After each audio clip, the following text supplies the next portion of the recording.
ఇవాళ ఇక్కడ అనేక ఉదంతాలు ఉన్నాయి రిజర్వేషన్ల మీద. ఇవాళ ప్రతి దేశంలో అందరూ ఆదర్శవంతంగా తీసుకునే రాష్ట్రం తమిళనాడు.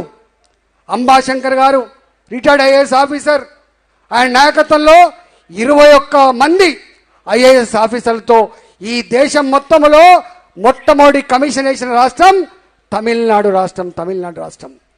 వాళ్ళు ఒక రోజు కాదు, 2 రోజులు కాదు, ఆర్టికల్ 340 ప్రకారంగా ఇవాళ commission of enquiries act, commission of enquiry act 1952 ప్రకారంగా చట్టబద్ధంగా కమిషన్ వేసి దాదాపు 2-3 సంవత్సరాల కాలం పాటు మొత్తం ఆ రాష్ట్రంలో జల్లెడబట్టి రాజ్యాంగబద్ధంగా లెక్కలు తీసి అందరి స్టేక్ హోల్డర్లతో మాట్లాడి శాసనసభలో వాటి పాస్ చేసి తీసుకుపోయి కేంద్రాన్ని ఒప్పించి మెప్పించి ఇవాళ షెడ్యూల్ 9లో చేర్చుకున్న ఏకైక రాష్ట్రం తమిళనాడు. అవునా కాదా రేవంత్ రెడ్డి అని చెప్పడుతున్నా. ఇవాళ సహానీ రామచంద్రన్కు బాగా తెలుస్తుంది, సుప్రీంకోర్టులో జరిగింది. సహానీ కేసు వర్సెస్ యూనియన్ గవర్నమెంట్లో ఏం తీర్పిచ్చిందో ఒకసారి చదువుకో.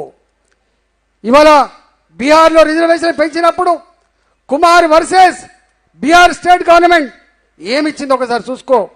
మహారాష్ట్రలో ఇదే రిజర్వేషన్ సందర్భంగా తీర్పు వెలువడింది, వికాస్ కృష్ణారావు వర్సెస్ మహారాష్ట్ర గవర్నమెంట్. అక్కడ ఏం జరిగిందో ఒకసారి చూసుకో. వట్టిగానే గుడ్డెద్దు చేలబడ్డట్టుగా నువ్వు మీద ఏదో చేసి ఇవాళ ఢిల్లీకి పోయి డ్రామా చేసి దీన్ని ఏదో బీజేపీ ప్రభుత్వం మీద నెట్టే ప్రయత్నం చేస్తే సూర్యుని మీద ఉమ్మేసినట్టు ఉంటుంది రేవంత్ రెడ్డి. నేను అడుగుతా ఉన్నా, నీకు దమ్ముంటే లెక్కలకు రా, చర్చకు రా.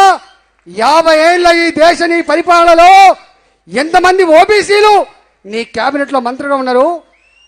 ఈ దేశంలో మొట్టమొదటి ఓబీసీ ప్రధానమంత్రి అందించిన చరిత్ర భారతీయ జనతా పార్టీ. అవునా కాదా నువ్వు చెప్పు.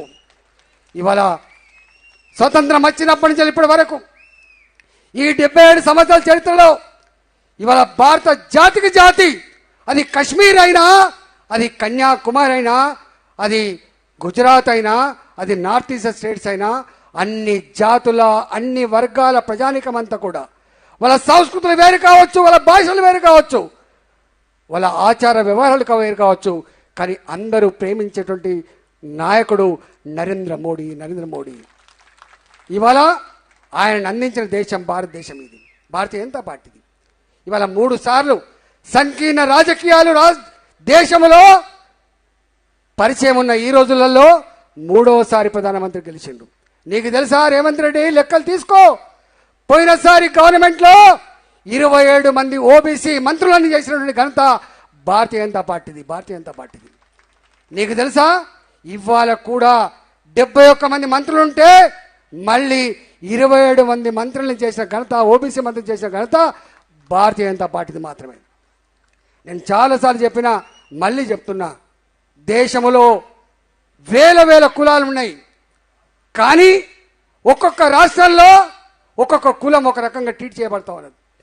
వైశ్యులు దేశమంతా వైశ్యులే, బ్రాహ్మలు దేశమంతా బ్రాహ్మలే, కానీ చాలా కులాలు ఒక రాష్ట్రంలో ఒకటి ఉంటే ఇంకో రాష్ట్రంలో ఒకటి ఉంటుంది. మన రాష్ట్రంలో ఇవాళ రజకులు బీసీల కింద ఉంటారు, అదే రజకులు యూపీ పోతే ఎస్సీల కింద ఉంటారు. మన దగ్గర లంబాడాలు ఇక్కడ ఎస్సీల కింద ఉంటారు, మహారాష్ట్రకు పోతే అది బీసీల కింద ఉంటారు, అదే కర్ణాటక పోతే ఎస్సీల కింద ఉంటారు. ఎన్ని వైవిధ్యాలు ఉంటాయో అవన్నీ చెప్తే కూడా తీయాలి అక్కడ.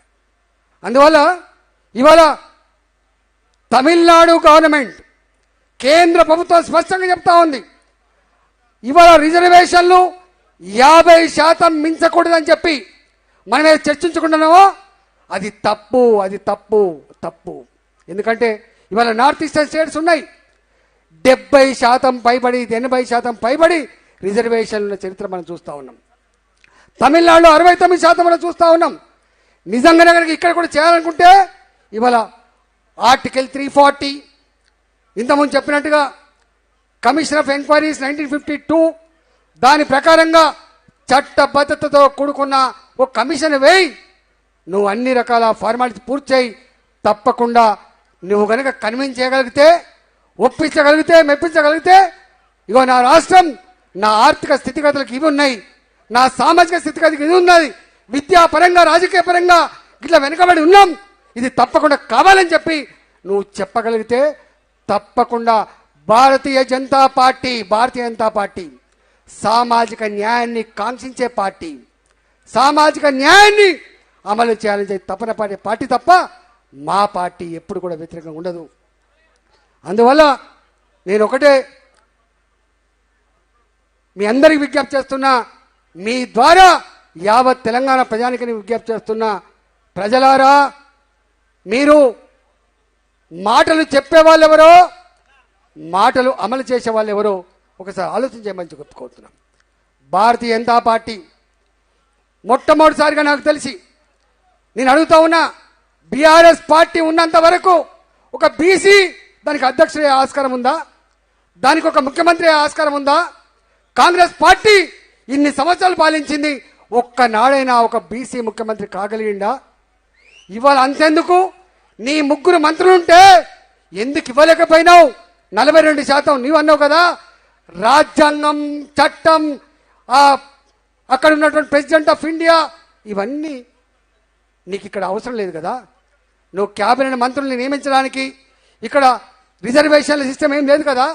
నువ్వు నిజంగానే నీ ఆత్మశుద్ధి కనుక ఉంటే నేను ఒకటే అడుగుతా ఉన్నా, ఇవాళ నీవు 42% మంత్రులు ఎందుకు నియమించలేకపోయినావు? ఆ ఇచ్చిన ముగ్గురికి కూడా ఏమి ఇచ్చినావు నువ్వు? ఒకడు బీసీ వెల్ఫేర్, చేపల సంఘం, లేకపోతే చేనేత సంఘం, గవే ఇచ్చిన తప్ప ఏమైనా అర్బన్ డెవలప్మెంట్ ఇచ్చినవా? ఏమైనా రెవెన్యూ మంత్రి ఇచ్చినవా? ఏమి ఇచ్చినావు నువ్వు?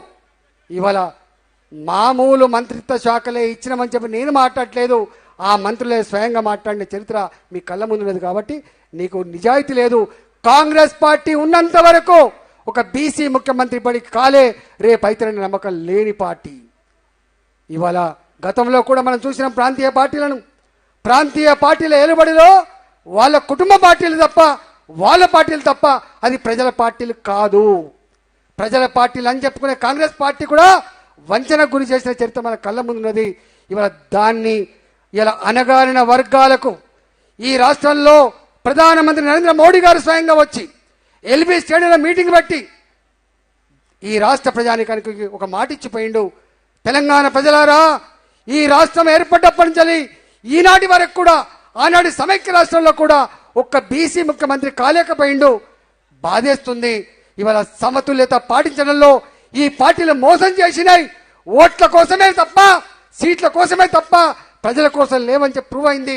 ఇగో నేను మీకు మాట ఇస్తున్నా, భారతీయ జనతా పార్టీకి అధికారం తీసుకురండి. ఓబీసీ బీసీ ముఖ్యమంత్రి చేసే బాధ్యత భారతీయ జనతా పార్టీ నుంచి ప్రకటించిన పార్టీ ఇవాళ భారతీయ జనతా పార్టీ. ఇలా నువ్వేదో ఢిల్లీకి పోయి డ్రామా చేసి ఏదో భారతీయ జనతా పార్టీ వ్యతిరేకం ఉందంటే ఎవరు ఎడ్డిపాగులు లేరు. రామేంద్ర రెడ్డి, నీవు ఎడ్డిపాగులు అవుతావు. రేపు నువ్వు గనక ఇది అమలు చేయకపోతే నీ భరతం తప్పకుండా తెలంగాణ సమాజం పట్టడానికి సిద్ధంగా ఉందని చెప్పి తెలియజేస్తూ ఈ అవకాశం కల్పించిన మీ అందరికీ నమస్కారం తెలుసుకున్నా. భారత్ మాతాకి జై అన్న. ధన్యవాదాలు. ఇప్పుడు ఆర్ కృష్ణయ్య మాట్లాడిన తర్వాత